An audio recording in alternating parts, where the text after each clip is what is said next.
నమస్కారం అండి. This is #you. Nara Lokesh గారిని టార్గెట్ చేశారు. ఎవరు అనుకుంటున్నారా? తెలంగాణ వాదులు అనుకుంటున్నారా? లేదండి బాబు.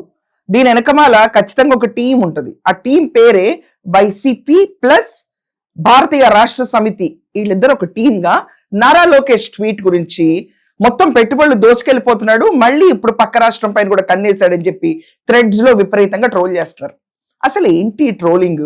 ఏం దోచుకెళ్ళిపోయాడు? ఆంధ్రప్రదేశ్లో ఏం పెట్టుకుందాం అనుకుంటున్నాడు లోకేష్? ఇది పెద్ద చర్చ. నిన్న తెలంగాణ రాష్ట్ర ముఖ్యమంత్రి రేవంత్ రెడ్డి భుజం పైన చెయ్యేసి గర్వంగా నుంచుని 9,500 కోట్లు ఇన్వెస్ట్మెంట్ మహబూబ్ నగర్ జిల్లాలో అమర్ రాజా బ్యాటరీస్ వాళ్ళ CQP బ్యాటరీ సెల్ యూనిట్ కి శంకుస్థాపన పడితే నారా లోకేష్ గారు ఒక ట్వీట్ చేశారు. ఆ ట్వీట్ ఏంటంటే, ఒక్కసారి మీకు స్లైడ్ కూడా వస్తుంది, నేను చదివి వినిపిస్తున్నాను. Just have a look. Andhra Pradesh owes you an apology, Jayagalla.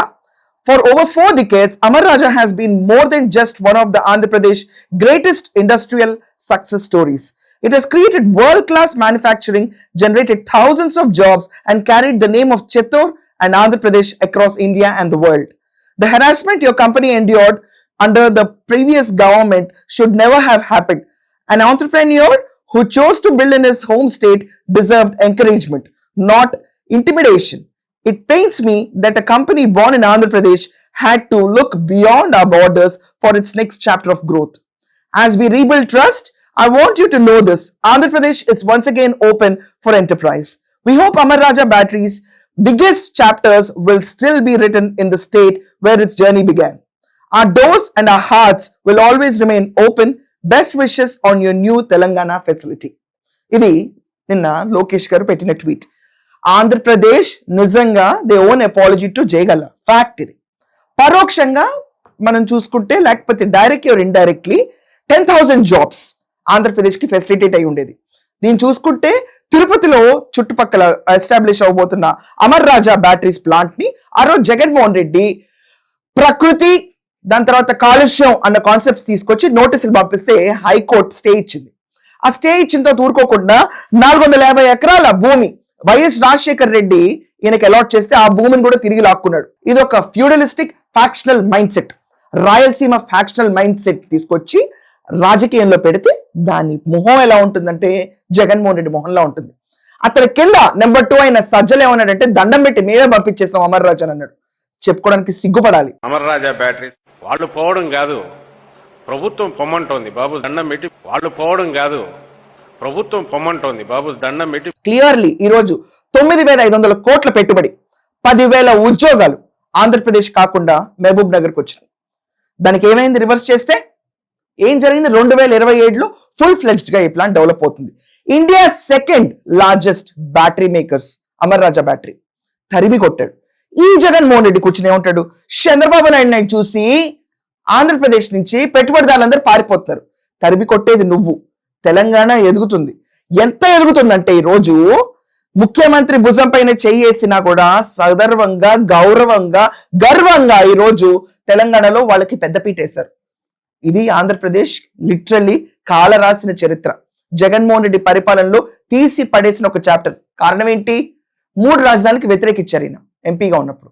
గట్టిగా వ్యతిరేస్తే ఆయన కొట్టడం, ఆయన యూనిట్ తీసేయటం, తరిమి కొట్టడం, టీడీపీకి మద్దతుగా ఉన్నారు. అది కాకుండా టీడీపీకి ఫండింగ్ కూడా ఇచ్చేశారు అని చెప్పిన వ్యాఖ్యలు బయట చాలా ఉన్నాయి. They were actually the backbone of Telugu Desam party, no doubt about it. But what's his problem? వాళ్ళని తరిమి కొట్టాలి. అర్జెంట్ గా తరిమి కొడితే ఇమ్మీడియట్ గా 2023లో ఇక్కడ శంకుస్థాపన చేశారు. అది బీఆర్ఎస్ ప్రభుత్వం టైంలోనే. నిన్న రేవంత్ రెడ్డి గారు దానికి లిటరల్లీ ఆయన వెళ్ళి ఓపెనింగ్ చేస్తారు. శంకుస్థాపన పడిపోయింది ఓపెనింగ్. ఏమైంది? ఆంధ్రప్రదేశ్లో 10,000 ఉద్యోగాలు గాయబైనాయి. ఒక ఫ్యూడలిస్టిక్ మైండ్ సెట్, ఒక ఫ్యాక్షన్ లీడర్ ముఖ్యమంత్రి అయితే ఇలా ఉద్యోగాలు పక్క రాష్ట్రంకి వెళ్ళిపోతాయి అంటే తెలంగాణకు వచ్చేస్తాయి. అర్థం చేసుకోవాల్సింది ఏంటంటే, పెట్టుబడిదారుల్ని అలాగే సవ్యంగా బిజినెస్ చేసే వాళ్ళందరినీ రియల్ గా గ్రీన్ కార్పెట్ వేయాలి. వాళ్ళకి ఏమన్నా ఒకవేళ ఎన్విరాన్మెంటల్ హజార్డ్స్ ఉన్నాయంటే ఈ కొంచెం చూసుకోండి అని సర్ది చెప్పాలి. అంతే తప్ప మేమే బట్టలు పెట్టి పంపిస్తాము, దండం పెడతాము అంటే పొర్లు దండాలు పెట్టినా కూడా తిరిగి రాని పరిస్థితి. అలాంటి టైంలో లోకేష్ గారు we welcome you with open hands and open hearts అన్నారు. It's a great move. దాన్ని తీసుకొచ్చేసి లోకేష్ గారు అన్ని రాష్ట్రంలో ఉన్న పెట్టుబడులు తీసుకెళ్లి ఆంధ్రప్రదేశ్లో పెడతారంటే, man, this is a bloody game. దీంట్లో ఎవరు ఎక్కువ తీసుకొస్తే వాళ్లే విజేతలు, ఏ రాష్ట్ర ముఖ్యమంత్రి ఎక్కువ పెట్టుబడి తీసుకొస్తే వాళ్లే గెలుస్తారు. ఈ రేస్ లో ఎవరు గెలవాలన్న ఆలోచన వాళ్ళకు ఉంటుంది, అది వాళ్ళ రాష్ట్ర ప్రయోజనం అంతే తప్ప తెలంగాణలో ఈ యూనిట్ నాశనం అయిపోవాలి, ఇది తీసుకొచ్చి మా దగ్గర పెట్టాలని ఎవరు అడగరు. దీనిపైన కూడా ట్రోలింగ్ చేశారంటే దీని వెనకమాల హస్తం ఎవరుందో అర్థమైపోతుంది. ఇలా కాలరాసిన చరిత్ర జగన్మోహన్ రెడ్డి మళ్ళీ ఇంకొకసారి ముఖ్యమంత్రి అయితే ఆంధ్రప్రదేశ్ ఫేట్ ఎలా ఉంటుందో మీరందరూ కమెంట్స్ లో రాయండి. ఈరోజు తెలంగాణ దేదీప్యమానంగా వెలుగుతుంది, ఆంధ్రప్రదేశ్ ని చరిత్రని కాల రాయాలని డిసైడ్ అయ్యాడు జగన్మోహన్ రెడ్డి. సో రాయండి మీ ఒపీనియన్. మళ్ళీ జగన్మోహన్ రెడ్డిని 2029లో ఎన్నుకుందాం ఒకసారి. ఎన్నుకుంటే ఇంకా పరిశ్రమలన్నీ తిరుగుబాటుని వెళ్ళిపోతాయా లేకపోతే ఏమో కొంచెం రాయండి. That's all for now. Thank you.